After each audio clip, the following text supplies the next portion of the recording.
Muy buenas, bienvenidos a esta segunda sesión del curso de .NET, en el cual vamos a continuar donde lo dejamos en la última sesión, en la cual habíamos creado un modelo usuario con alguna serie de parámetros y habíamos también creado lo que sería un diagrama para poder ver las relaciones que existen. Además, habíamos realizado algunas migraciones previas que nos habían permitido crear la base de datos, que la habíamos llamado UniversityDB, y que por lo tanto podíamos acceder a través del Management Studio de SQL Server o, si no, desde el propio Visual Studio, comprobando la conexión que habíamos realizado. Así que vamos a recordarlo un poquito. Vamos a ver. Aquí tenemos lo que es el proyecto.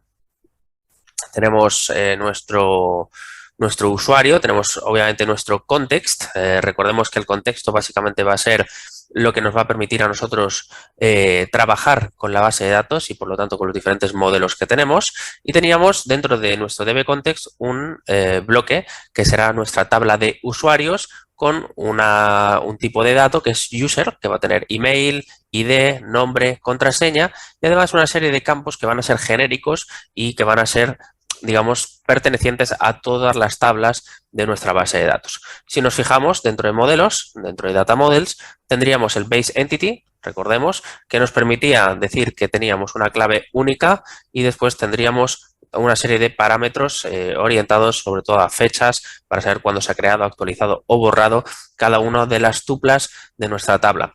Además, teníamos nuestra clase user que obviamente heredaba todas esas propiedades de Base Entity y además tendríamos estas opciones que serían el nombre, el apellido, el email y la contraseña, además de algunos campos que son obligatorios y con determinadas validaciones, como puede ser string length, que nos permite, gracias a los data annotations, decir que, por ejemplo, el nombre no puede superar las 50 caracteres o el apellido no debería superar los 100 caracteres. Obviamente, 100 caracteres a lo mejor es demasiado, podríamos reducirlo algo. Además, también el email tiene que ser, por lo tanto, un tipo email. Esto, por lo tanto, nos está dando una validación, un control desde nuestra aplicación y no tanto desde la parte del servidor. Es decir, estamos controlándolo desde nuestro ORM, que va a ser luego el que genere nuestro DB-Context. Cuando creamos nuestro DB-Context, llamado University DB-Context, tendremos una tabla que va a llamarse users, que va a ser de tipo user, que en principio puede tener o no puede tener elementos dentro y que podemos tranquilamente desde nuestro explorador de servicios conectarnos y visualizarla. Recordemos que simplemente tenemos que hacer localhost / SQL Express y desde aquí seleccionar la tabla, en este caso nuestra base de datos, UniversityDB, y dentro seleccionar, como digo, la tabla. Vale, vamos a ver si se puede conectar. Vale, lo tenemos aquí ahora conectado, tendremos que mirar a ver qué podría estar pasando. Pero bueno, ya lo tenemos todo listo. Desde nuestro SMS, aquí lo tenemos, también podremos conectarnos y poder analizar todo lo que tenemos dentro de nuestra base de datos. Bien, vamos a abrirlo en un momento y también tendremos la posibilidad de conectarnos. Aquí estaría, podríamos conectarnos y desde aquí tenemos nuestras bases de datos, tenemos UniversityDB y dentro de esta database tenemos por lo tanto las tablas y aquí tenemos la tabla users con cada una de las columnas. El ID, el nombre, el last name, el email, la password, básicamente todo lo que le hemos ido indicando desde el código. Estamos, por lo tanto, siguiendo una estrategia code first. Primero hacemos el código y luego realizamos o creamos la base de datos a través de migraciones. Entonces, en nuestro proyecto tendremos un bloque que serán migraciones, que lo tenemos aquí, que lo que nos estaba diciendo es un poco qué es lo que tiene que hacerse o ejecutarse cuando llegue esta migración, pues será crear la tabla users con estas propiedades. ¿Vale? Estas migraciones las podíamos eliminar con el Remove Migration o añadir nuevas migraciones según nuestro modelo vaya cambiando para cambiar los diferentes tipos de nuestra base de datos y a través del comando Update Database actualizaremos la base de datos a la que nos estamos conectando, que en este caso dentro de App Settings teníamos una base de datos llamada UniversityDB y nos conectábamos a SQL Express. Obviamente podríamos hacer todo tipo de conexiones, a SQLite, a PostgreSQL, a un MySQL, ¿vale? Pero para estos ejemplos he utilizado SQL Express, que es especialmente fácil de configurar desde Windows, pero en caso de que quisiéramos SQLite, por ejemplo, también lo podríamos hacer, ¿vale? En la parte de nuestro programa, cuando nosotros hacemos un use SQL Server, le ponemos la conexión, el connection string, que lo sacamos de dentro de nuestro app settings, ¿vale? Traemos nuestro connection string con el get connection string con el nombre UniversityDB y después lo que hacemos es conectarnos a través del servicio, a través de add-dbcontext, pasándole las opciones para que se pueda conectar. Estos serían los pasos, digamos, imprescindibles para poder conectarse con una base de datos, independientemente del tipo que sea. Obviamente utilizamos Use SQL Server porque viene de Entity Framework Core, es decir, tenemos que revisar también cuáles son las dependencias que tenemos instaladas, por si acaso. Entonces, dentro de administrar paquetes Nugget, recordemos que teníamos instaladas las siguientes. Design SQL Server, aunque podríamos buscar otras opciones, otro tipo de conexiones, ¿vale? Con Entity Framework Core. Tenemos Tools, Generation Code, que lo vamos a utilizar hoy para generar lo que serían nuestros controllers y finalmente el de Swagger. Bien, estas son las 5 dependencias que instalamos en la última sesión. Aquí las tenemos y esta es la que ya venía predeterminada o instalada, dado que habíamos dicho que estuviese configurado para utilizar OpenAPI para que así podamos documentar nuestra aplicación a través de Swagger. Bien, pues ya tenemos un poco todo revisado. Ahora lo único que tenemos que hacer es ejecutar la aplicación y comprobar que en efecto podemos visualizar nuestra aplicación, nuestra ruta Swagger dentro del navegador y poder ver los diferentes controladores que tenemos. Bien, aquí tenemos la aplicación y está corriendo y si recordamos tenemos un controller que se llama Weather Forecast que dentro, digamos, tiene una serie de rutas, tiene un get que nos permitía acceder a este contenido. Es decir, dentro de nuestra aplicación nosotros podríamos poner Weather Forecast,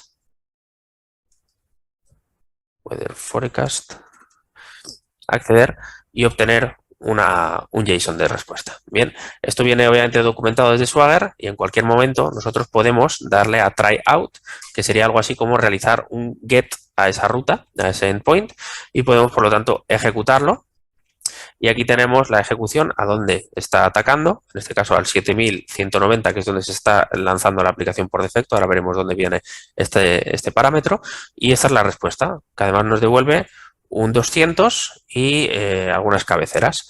Además nos devuelve también, digamos, cada uno de los bloques. Los esquemas que están siguiendo es este de aquí, el Weather Forecast, que es fecha, temperatura C, temperatura F y resumen o summary. Esto viene del siguiente punto y es básicamente, vamos a pararlo un momento, de aquí, de nuestro Weather Forecast. Este es el modelo que se está utilizando. Tenemos la fecha, el temperature C, temperature F y summary. Bien, el temperature C y el temperature F, date y summary, por lo tanto, son los tipos de datos que va a devolver con el modelo Weather Forecast. Y en nuestro controller tenemos un controller llamado Weather Forecast Controller, que lo que hace es lo siguiente.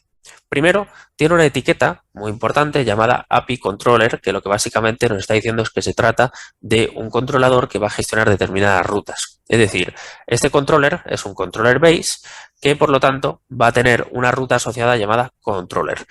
Esta ruta, por lo tanto, lo que nos está diciendo es que va a ser básicamente localhost, el puerto en el que esté publicado, que en este caso es el 7190, si no recuerdo mal, barra, y después tenemos el nombre del controller, por eso aparece entre corchetes. Esto se sustituye por esto de aquí y esta parte no se coge. Entonces, esto sería la ruta a la que estaríamos haciéndole. Esto sería básicamente hacerle, si no le hemos especificado el tipo, será todas las rutas que tengamos aquí dentro. Es decir, esto es un controller que se va a encargar de gestionar todas las peticiones a esta ruta. Ahora, dentro de estas rutas existe una petición, una ruta o un método, verbo,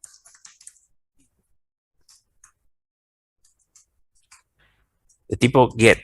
Esto quiere decir que para ejecutar esta función se haría un get a la ruta localhost weather forecast. Además, muy interesante, este método tiene un aparte de tiene el verbo puesto, el método, que es un get, tiene un nombre. Y este name nos está indicando que es un get weather forecast. Este name normalmente tiene que ver con el nombre de la propia función, pero podemos sobreescribirlo. En este caso sería get, entonces nosotros tendríamos que hacer se ejecutaría la función get, pero en este caso se va a llamar get weather forecast. Entonces, cuando nosotros hagamos un get a esta ruta, lo que va a hacer es ejecutar la función getWeatherForecast, que es básicamente esta función, que devuelve un enumerable de tipo weatherForecast, que lo que está haciendo es generar un enumerable en un rango de 1 a 5, seleccionando y generando, por lo tanto, 5 weatherForecast nuevos con fecha, temperatura y resumen aleatorios y generando un array. Y eso es lo que nos está devolviendo y eso es lo que podemos ver cuando hacemos un get. Obviamente está cogiendo valores aleatorios de este punto, donde tenemos aquí nuestro summary, que sería algo así como resúmenes de temperaturas. Tenemos congelado o muchísimo calor, ¿vale? Digamos como un rango aquí de temperaturas, y luego generar temperaturas aleatorias en este caso, de temperatura de grados centígrados, y de resúmenes pues se coge uno de los que hay aquí. Bien, esto es lo que está haciendo, básicamente. Pero claro, nosotros lo que necesitamos hacer es en nuestro controller, generar un controller para nuestros usuarios. Ahora mismo tenemos un usuario que tiene nombre, apellido, email y password, pero deberíamos ser capaces de añadir un controller a nuestra aplicación. Entonces, para hacer eso, lo único que tenemos que hacer es venir a controllers, y ya que hemos añadido el Code Generator de Entity Framework, podemos darle botón derecho, agregar, controlador. Y entonces, aquí por defecto se nos añadirá el MVC, pero no estamos en un proyecto tipo MVC, ¿vale? Sino que estamos en este caso de tipo API, así que seleccionaremos API y vendremos a la opción que dice controlador de API con acciones que utilizan Entity Framework, ¿vale? Obviamente a mí me está saliendo en español porque lo tengo en español Visual Studio, pero podéis tener obviamente en inglés, y sería la acción API, y aquí nos pondríamos el controller con actions, with actions that use Entity Framework, ¿vale?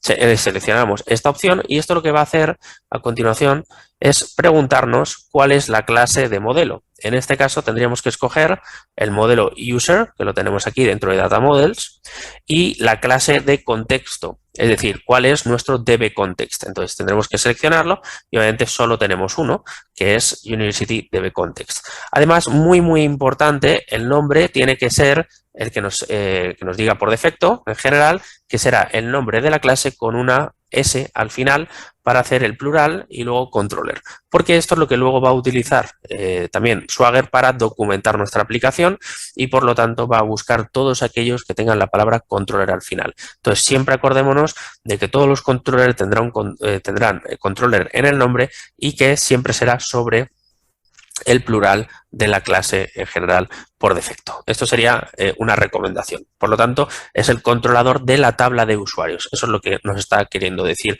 este controller, ¿vale? Así que le vamos a dar a agregar. Y entonces va a ser una técnica de scaffolding. Básicamente nos va a generar código ya preestablecido que nosotros no vamos a tener más que comprobar que funcione correctamente y poder echarle un ojo a lo que nos ha generado. Además, obviamente, de poder luego más adelante modificarlo.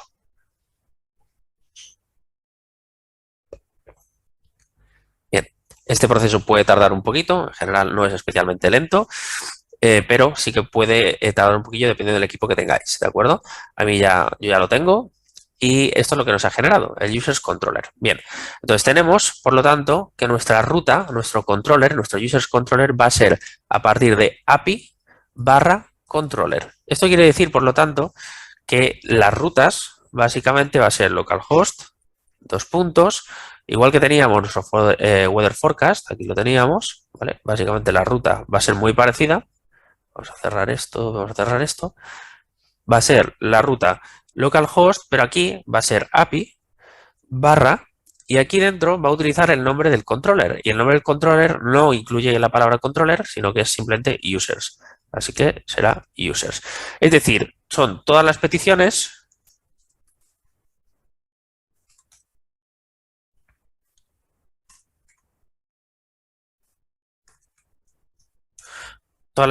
que se hagan a localhost, a nuestro puerto, ¿de acuerdo? Localhost //, ¿de acuerdo? A este puerto, que vamos a atacar. Entonces, cuando nosotros ahora lancemos nuestra aplicación, nuestro Swagger nos documentará también este controller, ¿vale? Ahora echaremos un ojo a cada una de estas funciones que nos ha generado y veremos exactamente qué es lo que nos está devolviendo. Vamos a darle a ejecutar y vamos a comprobar cómo ahora nuestro Swagger tiene algo más de información. Aquí lo tenemos. Entonces tenemos ahora un bloque nuevo. Teníamos aquí nuestro Weather Forecast, lo vamos a plegar. Pero si nos fijamos tenemos ahora uno de usuarios y otro de Weather Forecast. Dentro de usuarios, de users, tenemos el get, que servirá para obtener todos los usuarios. Tenemos un post para crear usuarios. Tenemos un get, pero en este caso para obtener un usuario por ID. Tenemos un put para actualizar un usuario por ID. Y tenemos un delete para borrar un usuario por ID. Él nos lo ha autogenerado, ¿vale? Hemos utilizado una técnica de scaffolding para borrarnos código. Luego ya tendremos que añadirle, obviamente, más rutas a nuestra aplicación, ¿vale? Pero estas ya los genera por defecto. Esto es un sistema CRUD: crear, leer, actualizar y borrar. Y si nos fijamos en los esquemas, tenemos ahora un usuario que tiene todas estas propiedades. Tenemos ID, tenemos created by, created at, created, updated by, etc. Todo ello son los campos, por lo tanto, que vamos a obtener cuando nosotros intentemos buscar un usuario. Esto es lo que nos devolverá una lista con este modelo, con ID, creado por, creado a tal hora, etcétera, etcétera. Bien, esto es lo que nos va a devolver. Entonces, si nosotros le damos a tryout, pues ahora mismo, obviamente, si lo ejecutamos, nos va a devolver una lista vacía, ¿vale? Aquí la tenemos. Tenemos una lista vacía porque no tenemos usuarios creados, pero podremos crear usuarios. Entonces, podemos hacer las pruebas de nuestras APIs, las podemos hacer desde Swagger, pero también las podemos hacer desde Postman. Así que desde Postman también tendremos que añadir una carpetita donde podamos ir alojando las diferentes peticiones y hacer algunas pruebas. Entonces, podemos hacerlo desde la propia documentación o desde Postman. Además, también podríamos, por lo tanto, hacer la petición a API /users, y esto lo que está ejecutando, nos está devolviendo vacío, es esta función de aquí. ¿De acuerdo? Esta de aquí. Está haciendo un get y está utilizando el contexto, accediendo a la tabla de usuarios y nos está devolviendo una lista de forma asíncrona. Si nos fijamos, tenemos lo siguiente. Para empezar, dentro de nuestra clase, de nuestro controller, tenemos un contexto que se inicializa de esta manera. Se trata de UniversityDBContext, del tipo de contexto que hemos establecido, y dentro de context tendremos acceso, por lo tanto, a todos los DBSets que existen dentro del contexto definido. Es decir, tenemos ahí acceso a users, pero también podríamos llegar a tener acceso, vamos a ponerlo por aquí, por ejemplo,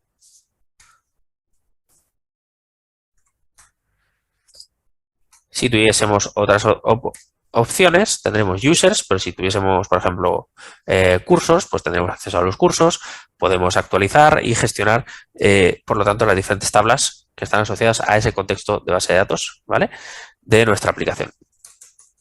Entonces, lo que tenemos, por lo tanto, va a ser una inicialización de ese contexto y luego una serie de métodos. El primero de todos es el get básico. Entonces, ¿qué es lo que hace? Bueno, primero es una función asíncrona de tipo get, ¿de acuerdo? Por lo tanto, es get a API /users, es decir, lo mismo que hemos hecho aquí.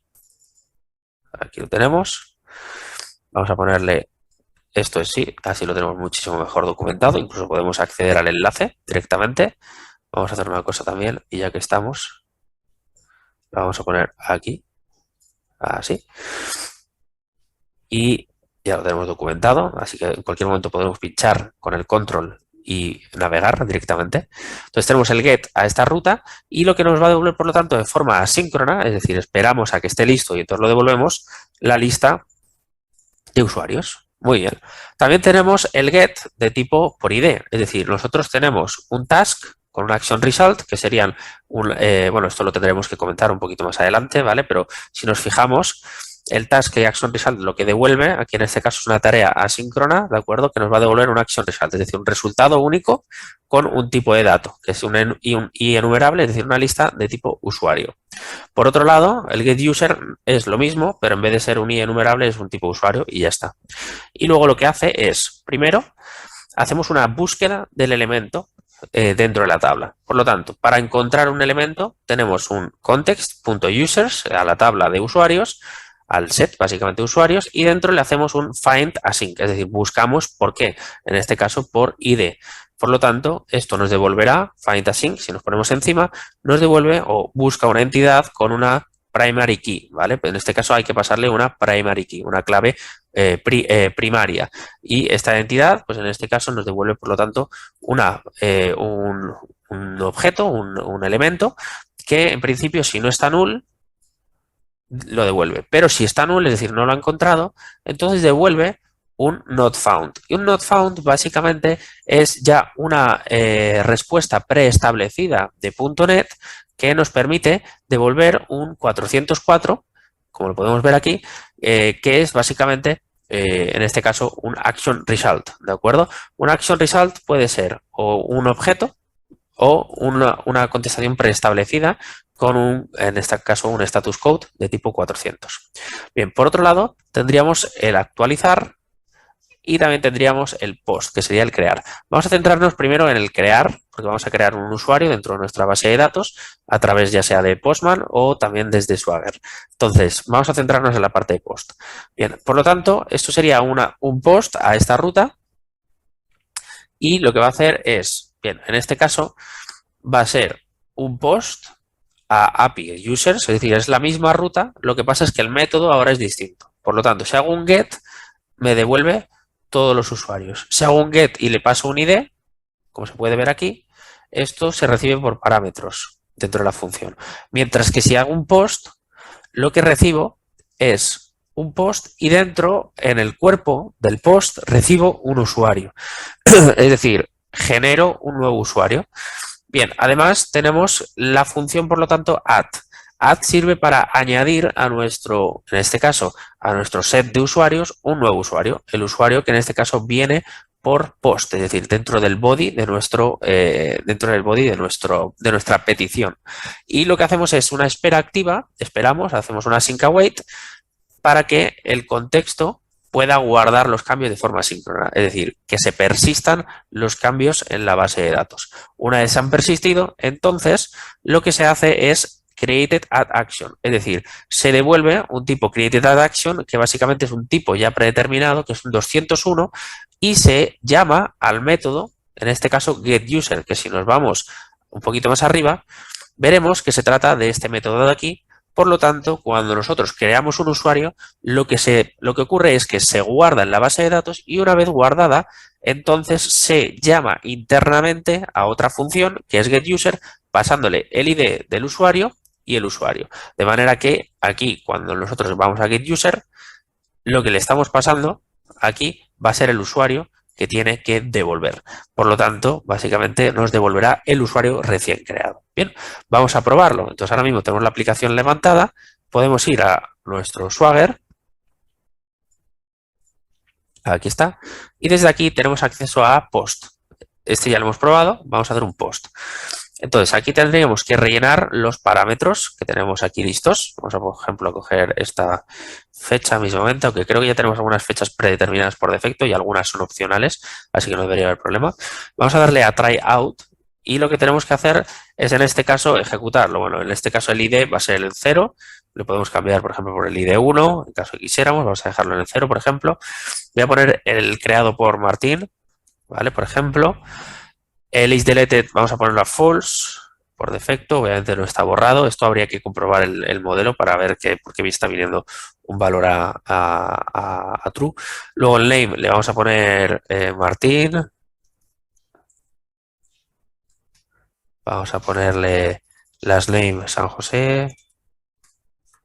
Vamos a ponerle aquí Martín. Vamos a ponerle aquí el email. ¿Vale? Le vamos a poner una contraseña, 1, 2, 3, 4, 5, 6, 7, 8, 9. Obviamente esto lo tendríamos que cifrar, etcétera, ya lo iremos haciendo. La actualización, en este caso voy a poner Martín, por defecto, y en principio deleted by, pues lo vamos a dejar vacío. Vamos a intentar dejar estos campos realmente vacíos porque no son necesarios o incluso se los podríamos borrar si no los quisiéramos actualizar. Obviamente el deleted se lo vamos a quitar. Vamos a ver, esto en principio eran opcionales. Así que vamos a comprobar si lo hemos hecho bien. y el updated también en principio pues no lo vamos a necesitar. Entonces, isDeleted lo vamos a poner a false, el name, etcétera. Vamos ahora a ejecutar. Bien, pues ya lo tenemos. Se ha creado correctamente. Si nos fijamos, tenemos este conjunto de datos. Tenemos el name, el last name, tenemos el email, la contraseña, el ID, ¿de acuerdo? Que aquí, bueno, en este caso sale en la siguiente opción, pero luego lo podemos ver. Tenemos, bueno, en la siguiente opción me refiero a que no sale en orden, pero los tenemos todos, ¿vale? Entonces, ahora lo que tenemos que hacer es, por ejemplo, buscar este elemento por ID. Entonces, podríamos directamente hacerlo desde localhost, API users, /0. Aquí no tenemos ninguno. Vamos a ver si tenemos el /1. Aquí lo tenemos. Aquí tenemos al usuario Martín, que acabamos de crear, con su contraseña y su email. Perfecto. También lo podríamos probar, por lo tanto, desde nuestro get. Entonces, podríamos buscar un ID, le damos aquí a tryout y le ponemos el ID, pues el 1, por ejemplo. Vamos a darle a execute y aquí tenemos a nuestro usuario, Martín. Así que ya podemos empezar a probar todas las peticiones de nuestra aplicación, es decir, todas las peticiones de tipo group. Lo que vamos a hacer ahora es actualizarlo. Así que para ello vamos a entrar a nuestro put y entender un poco qué es lo que ocurre cuando quiere actualizarlo. Aquí lo tenemos. Bien, voy a minimizar esto, voy a ponerle un poquito más de zoom, a ver si se ve bien. Y porque este bloque de código es un poquito más complejo. Primero, recibimos un put que va a ser pasándole el ID, por lo tanto va a ser /ID. Así que vamos a hacer un tipo put a API users ID. Es muy parecido a este otro. Lo que pasa es que en este caso, vamos a ponerlo así, mientras que este es de tipo get, en este es de tipo put. Por lo tanto, la función que se ejecuta en nuestro usuario, bueno, en nuestro controller, perdón, lo que va a hacer es ser distinta. Entonces va a ser de tipo put o de tipo get. Si es get, se ejecuta esto. Si es put, se ejecuta esto otro. Y es de tipo un eActionResult, ¿vale? Ya lo tenemos aquí. Tenemos el actionResult y tenemos el eActionResult. El eActionResult es porque no devuelve un objeto como tal, sino que devuelve todo. Todos los returns, si nos fijamos, son ya predeterminados, ¿de acuerdo? Son digamos, valores ya predeterminados, mientras que en este otro tenemos un not found y tenemos un user en los returns, por lo tanto se utiliza un action result. Esa es la diferencia. Aún así, hablaremos de esto tranquilamente en sesiones más adelante, ¿de acuerdo? Pero lo que vamos a recibir por ID, o sea, digamos, por la ruta, va a ser el ID, mientras que el user va a venir desde el post, dentro del body de la petición. Así que tendremos aquí un if. En caso de que el ID no coincida con el ID que nos viene en el cuerpo, pues entonces le mandamos un bad request que nos devolvería un 400. Es decir, si no coincide el ID que vamos a actualizar con el ID del usuario que viene dentro del body, pues devuelve un 400. En caso de que todo haya ido bien, o que el ID, mejor dicho, exista, lo que va a hacer es buscar, en este caso, la entrada, en este caso, de nuestro usuario y le va a poner un estado modificado para que sí se sepa que el usuario ha sido modificado. Y a continuación lo que va a hacer es esperar para realizar la sincronía y la actualización en la base de datos. Por lo tanto, con esto estaríamos actualizando el usuario. Y luego, por esta otra parte, lo que tendríamos es, bien, en caso de que haya habido un error de tipo concurrencia, es decir, que a lo mejor estoy intentando actualizar y mientras tanto otro usuario al mismo tiempo está intentando actualizar. Es decir, ¿con cuál nos quedamos? Bueno, pues en caso de que no exista el usuario, pues devolvemos en este caso un not found y si no, pues lanzamos el error. Y luego finalmente, si todo ha ido bien, ¿vale? Si esto se ha hecho correctamente y esto se ha hecho correctamente y decir no hemos entrado en el error, devolvemos un no content. Esto quiere decir que se devuelve simplemente un 204 de que todo ha ido bien y ya está. Es decir, no devuelve nada concretamente, aunque podríamos obviamente devolver el usuario o incluso realizar, como hacemos con el post, que lo tenemos por aquí, el usuario recién actualizado, ¿no? Podríamos hacer esto otro. Bien, entonces, esta sería la función de put que nos ha autogenerado con scaffolding y la vamos a probar. Así que vamos a ir a nuestro Swagger y vamos a intentar actualizar. En este caso, queremos actualizar, vamos a decir aquí un tryout, vamos a actualizar al usuario número 1 con el ID número 1, tiene que coincidir. Y en vez de, pues en este caso, vamos a ponerle el updated by, vamos a poner aquí Martín. La fecha la vamos a poner, el deleted by lo vamos a quitar, el isDeleted lo vamos a quitar y le vamos a poner el nombre, vamos a poner aquí, por ejemplo, Martín, y vamos a poner el apellido, por ejemplo, de Vicente, por ejemplo, le cambiamos, o le cambiamos también el email, Martín1, y la contraseña se la cambiamos también, por ejemplo. Y aquí la creación obviamente tendría que venir con la propiedad adecuadamente ya rellena, obviamente ya desde el front, ¿vale? O incluso estos campos, pues en este caso no pasárselos, dependiendo de lo que quisiéramos hacer. Entonces le daremos a execute y si todo ha ido bien, vale, ha habido un éxito, es decir, todo ha ido correctamente. Por lo tanto, ahora mismo nuestro usuario, si vamos a una ruta y la ponemos, vamos a ver que ahora se llama Martín de Vicente y ha cambiado el email y también le ha cambiado la contraseña, el ID lo tenemos aquí y tenemos todos los campos actualizados con la fecha actual, con todos los cambios que hayamos hecho. Muy bien, pues ya lo tenemos. Entonces, ahora mismo no está funcionando correctamente. Lo podemos hacer, por lo tanto, es ahora borrar un usuario. Así que vamos a ir a nuestro proyecto y si nos fijamos tenemos el post. Entonces, lo que vamos a hacer, perdón, el post, el delete.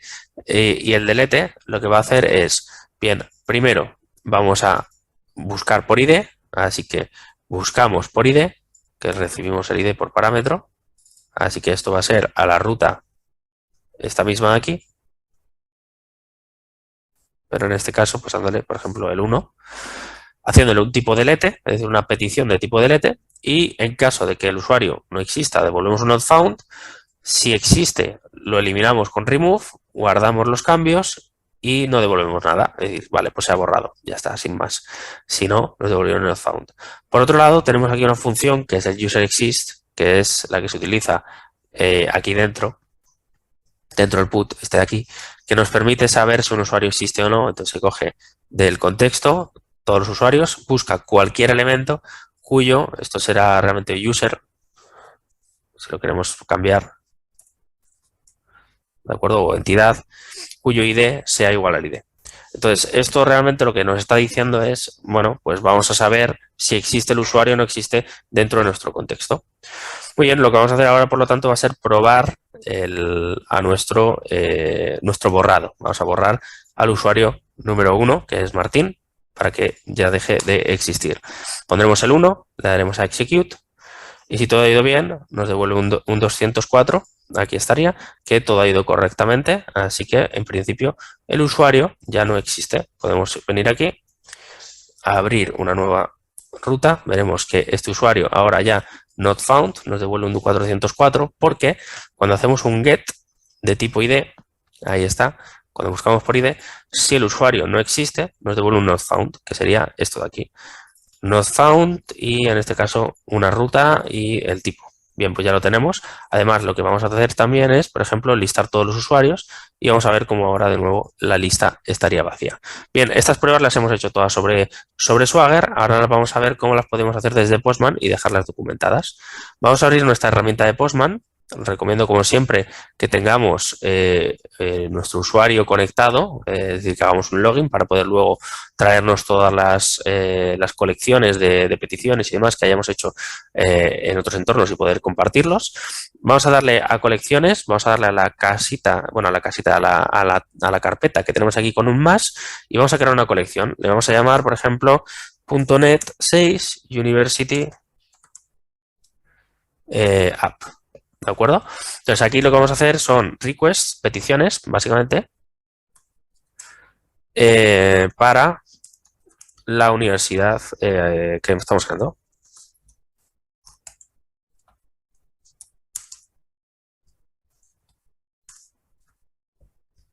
Vamos a crearla y aquí la tenemos. La primera de las peticiones, bueno, pues lo que vamos a hacer es cogernos esta ruta y vamos a comprobar si funciona correctamente.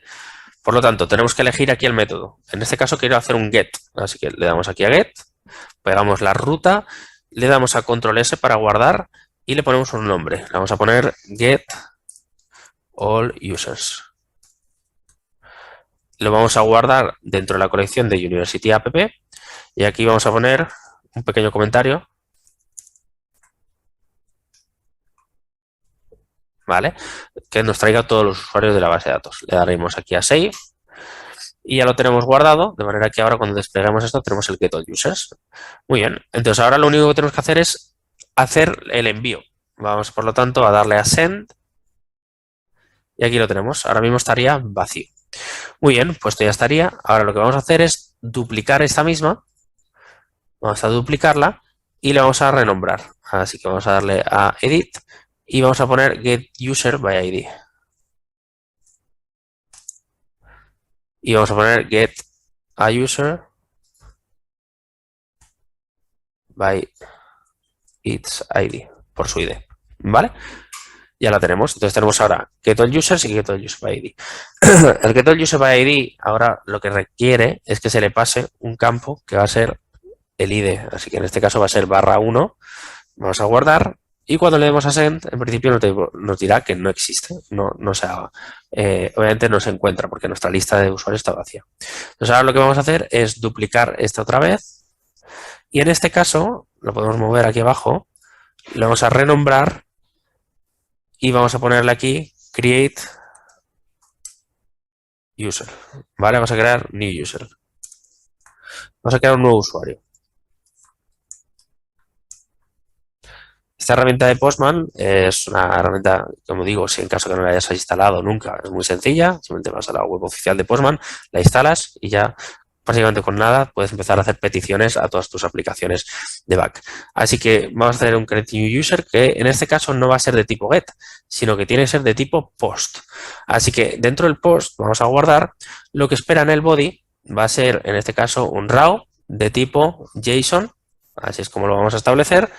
Y le vamos a poner aquí el cuerpo de la petición. Vamos a cerrarlo. Entonces, ¿qué tenemos que pasarle? Le tenemos que pasar el name. Y en este caso el name va a ser Martín. Tenemos que pasarle, coma, vamos a ver si ponemos bien esto, así. Tenemos que pasarle también el last name. Así que lo vamos a poner aquí. Bien, cuando ya lo tengamos, le tenemos que poner también, por lo tanto, las comillas y le tenemos que poner aquí San José, por ejemplo. Ahí está. Coma, y tenemos que ir haciendo todo lo que son los campos que les queremos rellenar. La forma más sencilla, pues venirnos a nuestra aplicación, vamos a nuestro Swagger, y ¿cómo lo tenemos que rellenar? Bueno, pues nos copiamos este bloque, tal cual, que es un ejemplo de lo que necesita, y nos lo llevamos aquí, y lo rellenamos. Bien, el ID en este caso va a ser el 1, ¿de acuerdo? Además, lo que vamos a hacer también va a ser ponerle el created by, pues aquí vamos a poner Martín. Vamos a poner el updated by y el deleted by, esto se lo vamos a quitar porque no nos aporta nada. Aquí le vamos a poner un false, le vamos a poner el nombre Martín, vamos a ponerle el apellido,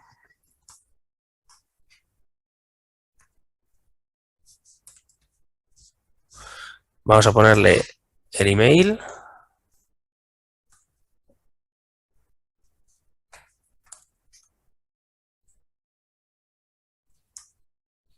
y una contraseña. Mucho cuidado con tener correctamente todo puesto, pues que no nos faltarán las comas. Es importante que tengamos comas entre todos los campos para que deje de existir estas, en este caso, los errores, ¿de acuerdo? Así que bien cerradas las comillas dobles y los paréntesis. Muy bien, una vez ya lo tenemos, ahora lo que vamos a hacer es simplemente guardar. Vamos a guardar y ejecutar. Bien, parece ser que ha habido algún tipo de error a la hora de guardar la entidad. Parece ser que debe haber algún cambio o algún parámetro que no hemos rellenado correctamente. Así que vamos a ver exactamente si en nuestra aplicación ha ocurrido algún error, ¿no? Por aquí no ha habido ningún fallo, ¿vale? No tenemos ningún log importante. Lo que podemos hacer es venir aquí y ver exactamente qué es lo que hemos enviado, ¿no? Vamos a pegarlo de nuevo.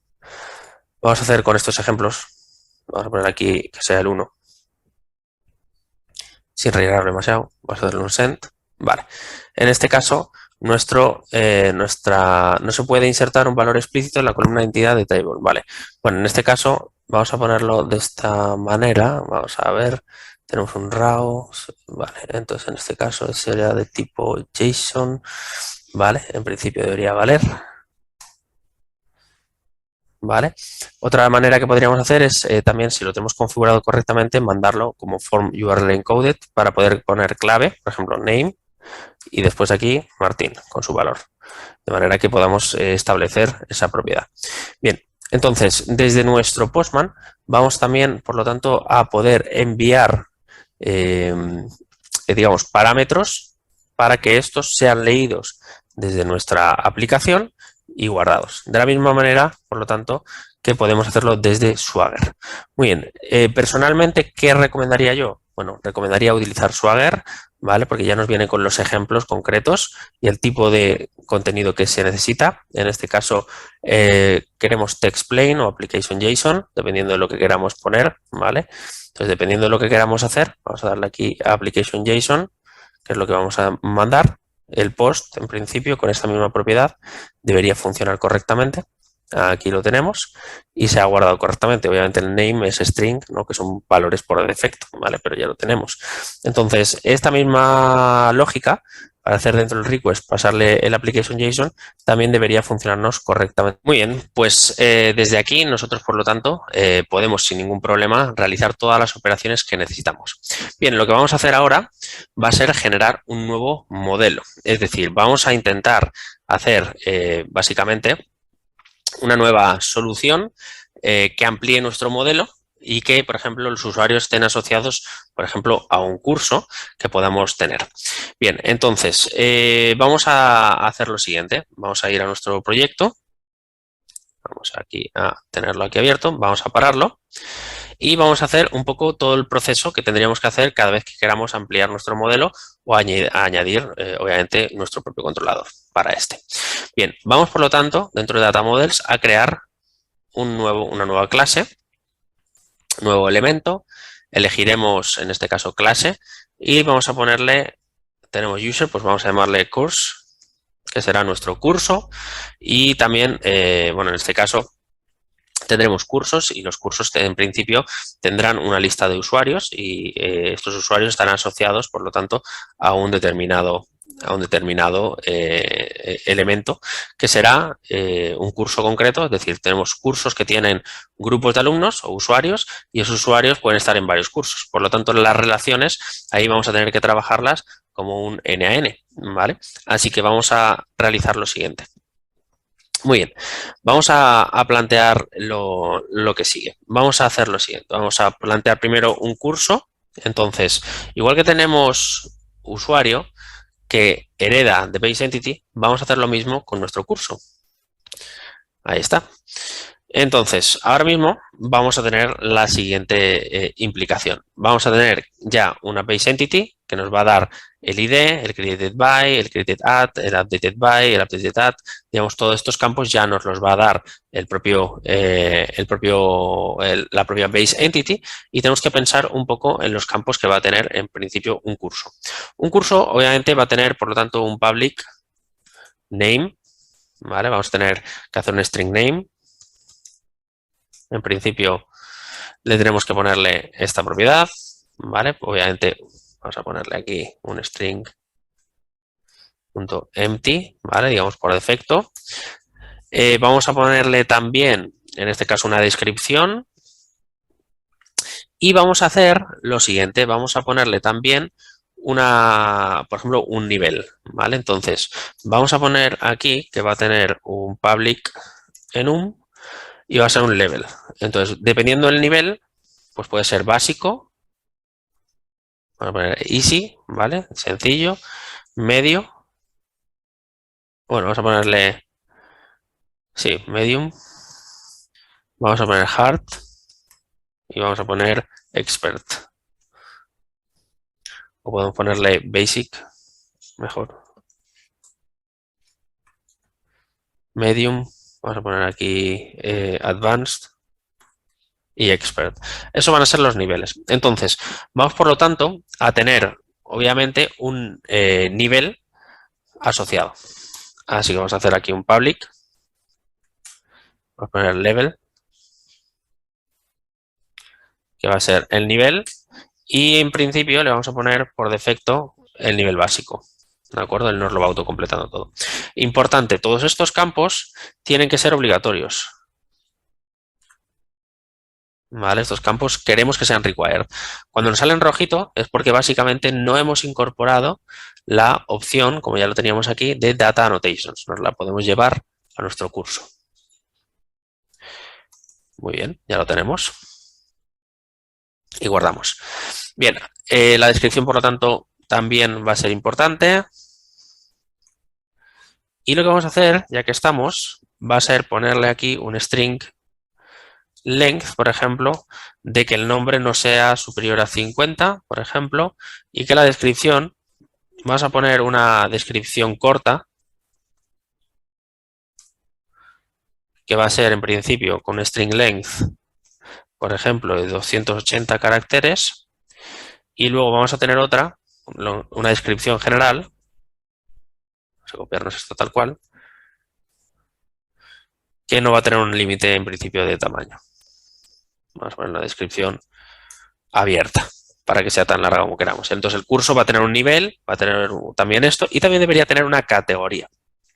Entonces tenemos que establecer, por lo tanto, la categoría. Vamos a ir a Data Models y vamos a poner una categoría, vamos a agregar un nuevo elemento y vamos a poner que es una category. Category, una clase que va a ser exactamente lo mismo que vamos a hacer con curso. Por lo tanto, nos vamos a coger los Data Annotations, se lo vamos a poner ya desde el principio. Ahí está. Vamos a decirle que es de Base Entity, ¿de acuerdo? Del que va a heredar.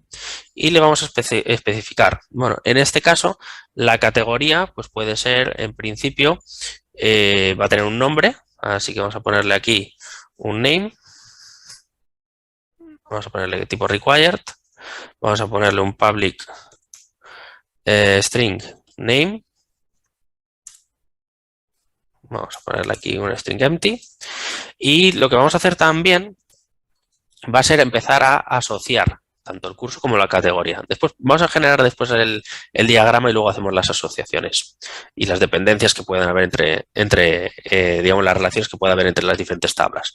Entonces, es importante que nosotros todas estas propiedades o estos nuevos elementos que estamos haciendo se conviertan en tablas.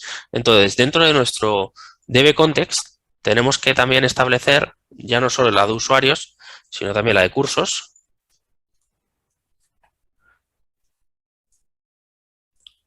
Ahí.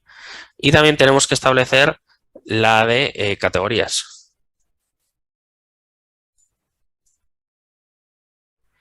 De manera que nosotros podamos controlar correctamente estas tablas, ¿no? Y se puedan generar y podamos establecer una migración que nos añada estas tablas a la base de datos. Bien, entonces ahora mismo, tal cual está la cosa, nosotros podríamos darle al botón derecho, ir a la opción que habíamos instalado con las extensiones llamada EF Core Power Tools, añadir y generar el diagrama.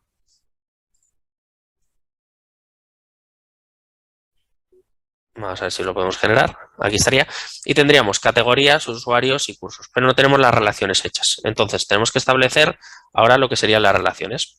Entonces, para empezar, digamos que un curso podría pertenecer a varias categorías. Eso creemos que puede tener sentido. Entonces, lo que vamos a hacer es establecer lo siguiente.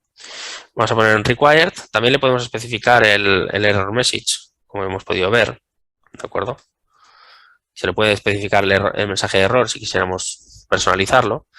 Lo que vamos a hacer ahora va a ser, oye, pues en principio vamos a tener una lista de tipo eCollection y este curso va a estar asociado a una categoría y lo vamos a llamar categories. Y obviamente va a ser una nueva lista de categories. Bien, entonces esto lo que está diciendo es, vale, existe una relación. Es decir, de manera que un curso pueda tener varias categorías, pero una categoría puede estar en varios cursos. Por lo tanto, desde la parte de la categoría tendremos que hacer la inversa, es decir, tenemos que hacer la relación inversa. Vamos a hacer aquí un public, vamos a poner un iCollection y vamos a ponerle category course, clase de tipo cursos, y en principio va a ser un new list de cursos. Ahora, si volvemos a generar de nuevo la gráfica, podemos ver que existe ya una relación, a que sí lo queremos actualizar, de manera que tenemos ahora una tabla intermedia llamada Category Course que va a relacionar por IDs nuestra categoría con nuestro curso, y de esta manera lo vamos a tener muchísimo más controlado. Así que tenemos, por lo tanto, cuando generásemos esto, un curso asociado a una categoría asociada a muchos cursos y un curso con varias categorías. Esta sería una manera de hacerlo. Luego ocurrirá lo mismo con el usuario, así que tenemos que hacer la misma dinámica. Entonces, el curso, por lo tanto, un curso tendrá un grupo, en principio, de usuarios o de alumnos. Así que vamos a hacer aquí un public. Vamos a poner de momento users, aunque luego a lo mejor pensamos en... Vamos a hacer una cosa, y users lo vamos a utilizar en principio para logins, ¿vale? Y luego vamos a tener otro que va a ser alumno. Así que vamos a hacer aquí un data model, vamos a agregar y vamos a hacer un student, por ejemplo, mejor. Y luego lo podemos ir cambiando. Así que vamos a hacer un student, y este student, de la misma manera, va a ser una base entity. Ahí la tenemos. Vamos a traernos exactamente la misma línea de data annotations, nos la traemos y establecemos las propiedades de un estudiante. Bien, un estudiante en principio va a tener obligatorio un nombre, ¿de acuerdo? Así que vamos a ponerle un string.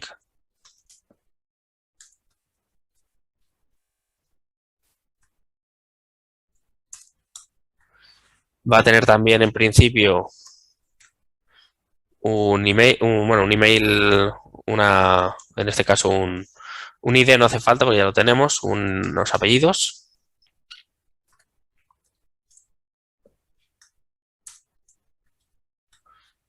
Vamos a poner aquí el first name, un nombre y unos apellidos. Va a tener también, por ejemplo, en este caso, una edad, una fecha de nacimiento. Así que vamos a poner aquí un date of birth, DOB, ¿de acuerdo? Y en principio, bueno, lo vamos a dejar así. Va a ser obligatoria y aparte de esto va a estar asociado a una serie de, en principio, de cursos. Así que vamos a tener, por lo tanto, un public. Vamos a poner aquí un eCollection de tipo, en este caso, curso. Y esos son los cursos en los que esté matriculado. En principio puede estar vacío. Bien, ya lo tenemos. Ahora, lo que tendríamos que hacer en el curso es tener, aparte de las categorías, qué alumnos están matriculados.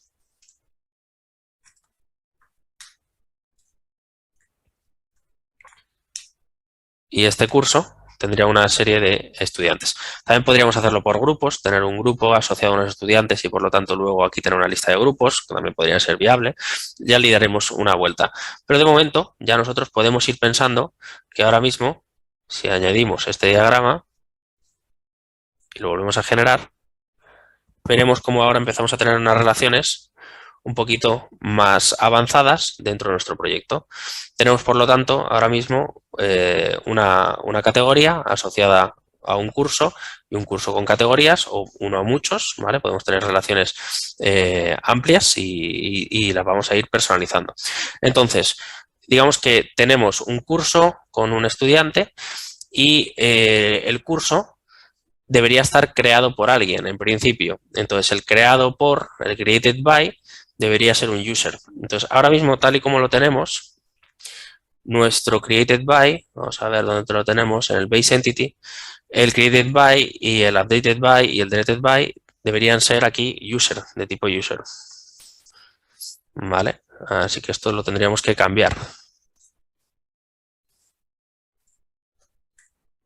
Esto lo tendríamos que cambiar y establecer un new user.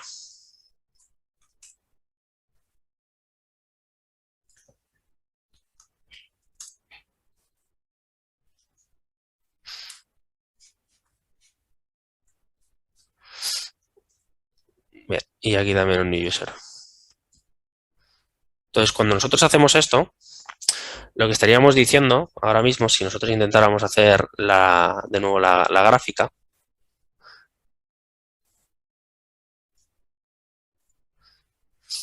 es que tenemos que tener esto como un virtual, ¿vale? Tendremos que tener un ID usuario, que es el que nos va a permitir el created by, que será un entero, y luego vamos a tener un user asociado.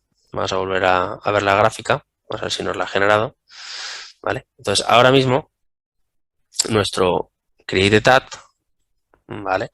Aquí en este caso, o created at, o deleted by, etcétera, tendrán que tener el aspecto de un user. Entonces, lo que podríamos hacer es lo siguiente, un public, vamos a ponerlo aquí de esta manera, vamos a poner un public int y vamos a poner aquí user ID con un get y set, ¿vale?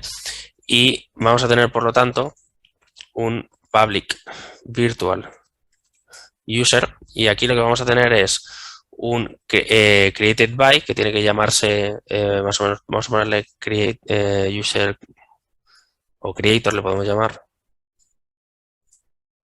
bueno, user ID. Lo podemos hacer de esta manera o lo podemos plantear de otras. Ahora mismo lo que tendríamos es un usuario que va a ser el que nos va a decir quién lo ha creado y en qué momento lo ha creado, quién lo ha actualizado, etcétera. Entonces, este ID en principio podría variar con respecto a el último usuario que le hubiese tocado, por ejemplo, si quisiéramos hacerlo así. Entonces, vamos a volver a generar la gráfica y ver el aspecto que tiene. Vamos a ver si lo genera correctamente y la podemos ver.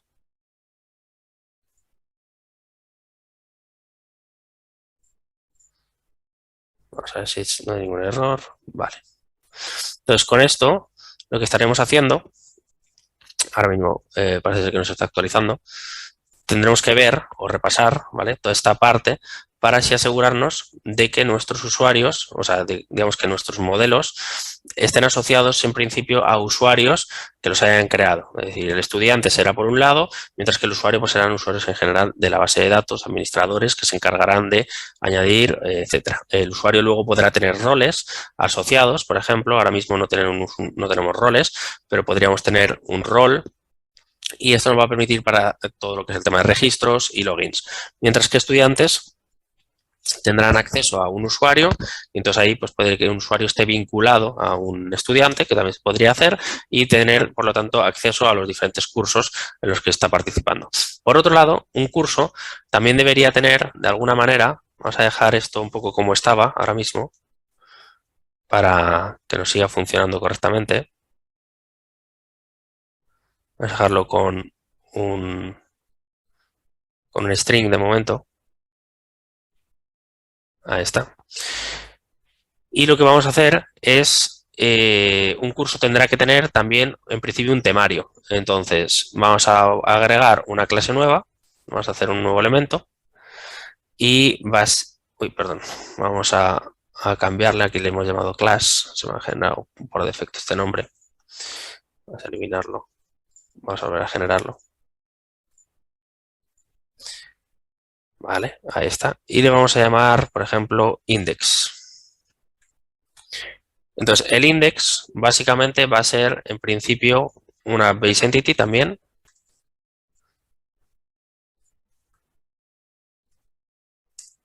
Ahí está. Y el índice, pues en principio va a tener, pues, temas, una lista de temas, y luego va a tener una lista de subtemas, por ejemplo, o alguna cosa así, ¿no? Entonces, de momento lo vamos a dejar simplemente con un string. Vamos a ponerle aquí un public string. Y vamos a ponerle chapters, ¿vale? Y será aquí el contenido, ¿vale? De momento lo vamos a dejar así. Y le vamos a poner en principio también que sea de tipo required. Así que vamos a ponérselo aquí. Ahí está. Nos vamos a coger aquí al punto. Ahí está. Y le vamos a poner aquí de momento un string empty. y ya lo iremos repasando.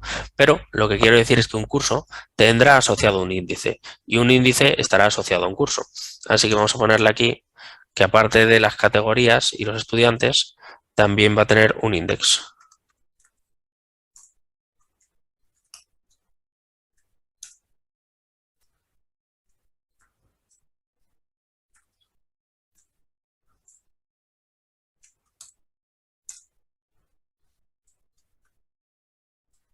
A eso. Muy bien, pues ya lo tenemos. Aquí que me está diciendo. Vale, en este caso, index no puede ser esto. Obviamente tienes un new index. Al igual que lo hemos hecho con el resto.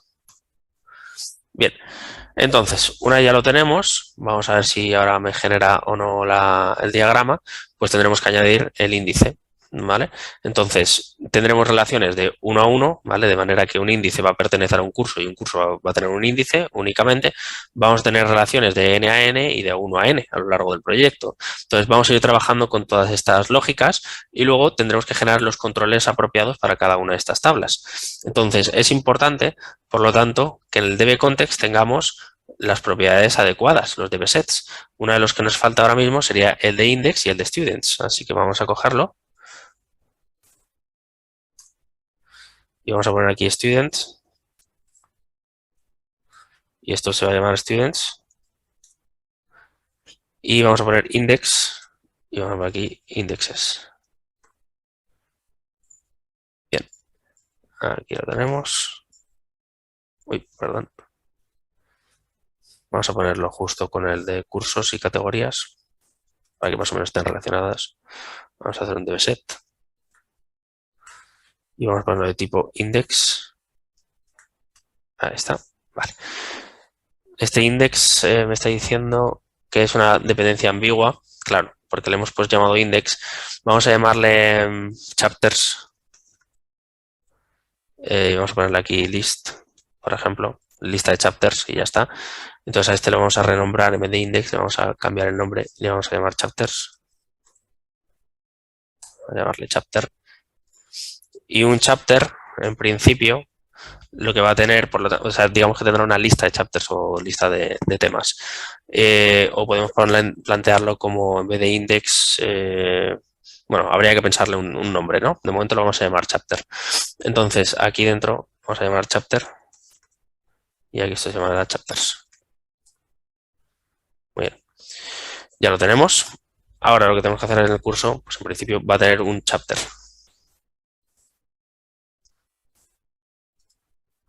Para que no sea ambiguo con el de system, que obviamente la palabra index pues, está reservada. Muy bien, pues ya lo tenemos. Ahora lo que tendríamos que hacer, vamos a ver si podemos generar el diagrama.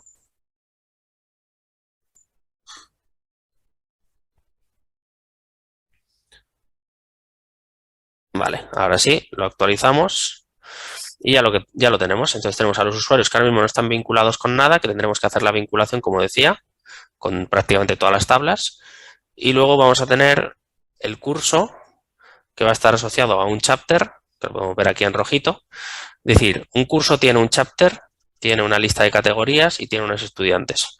Y por lo tanto existe una tabla intermedia entre categorías y estudiantes y otra entre estudiantes. Y luego tenemos una relación de uno a, bueno, en este caso, de un chapter a un curso. Y obviamente la relación puede ser también hacia el otro lado. Es decir, que nuestro chapter tenga, por lo tanto, un curso. Así que lo que vamos a hacer aquí va a ser la relación, en este caso, vamos a hacer aquí un public int, vamos a llamarle chapter ID, no, perdón, course ID, de tipo getSet, ahí está, vamos a ponerlo aquí, getSet, y le vamos a poner aquí un public virtual, en este caso course, que va a ser nuestro curso, con getSet igual a new course. Ahí lo tenemos. De esta manera tendremos la relación en el cual tendremos, por lo tanto, un curso asociado a un chapter y un chapter asociado a un curso. Así que vamos a Vale, vamos aquí a pararlo un momentito. A ver, esto lo voy a cerrar. Ahí está. Vamos a ir a las pruebas de soluciones. Aquí está. Vamos a darle a Core Tools. Ahí está. Vamos a generar de nuevo la gráfica y vamos a ver el cambio que puede haber. Bien, ya lo tenemos. Entonces, ahora mismo, si nos fijamos, tenemos las tablas intermedias y luego entre chapter hay una relación en la cual el chapter va a estar asociado a un curso, ¿vale? O el chapter o el índice, ¿vale? Luego le cambiaremos el nombre. Entonces, este índice está asociado a un curso, mientras que un curso tiene, por lo tanto, un índice. Y esto mismo, esta misma lógica en la cual vamos a tener que hacer las relaciones, la tendremos también que hacer con las categorías, con el curso, con los estudiantes, con los capítulos el índice a través del usuario. Así que esto ya más o menos lo tenemos y ahora lo que tenemos que hacer es plantear los controladores, por ejemplo. Vamos a venir y vamos a crear un controlador. En este caso, vamos a darle a controlador, vamos a escoger de tipo API, vamos a coger Entity Framework, vamos a escoger el modelo, vamos por ejemplo a hacer un índice de curso, por ejemplo, de un curso, y le vamos a añadir obviamente el DB context y le vamos a llamar chapters controller, ¿vale? Le vamos a aceptar y que nos genere el controlador asociado.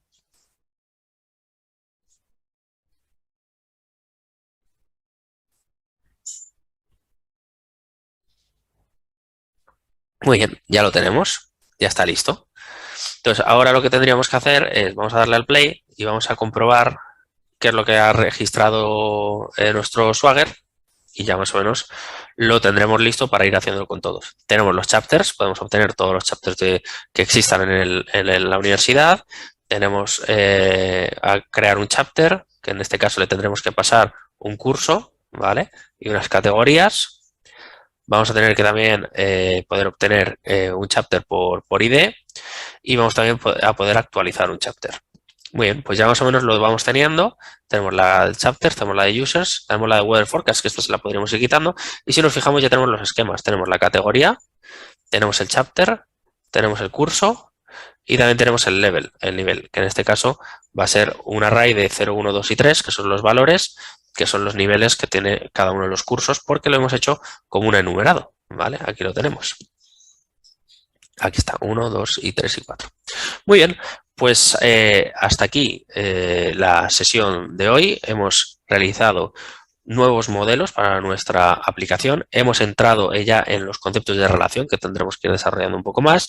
Hemos creado controladores, hemos visto cómo utilizar y probar desde Swagger y también desde Postman y lo que nos quedará en las siguientes sesiones, pues obviamente será ir haciendo crecer la aplicación para que vaya teniendo sentido y poder después más adelante generar una aplicación de frontend que pueda consumir este tipo de conjunto de datos y estos endpoints de nuestra API RESTful y poder trabajar por lo tanto con la base de datos.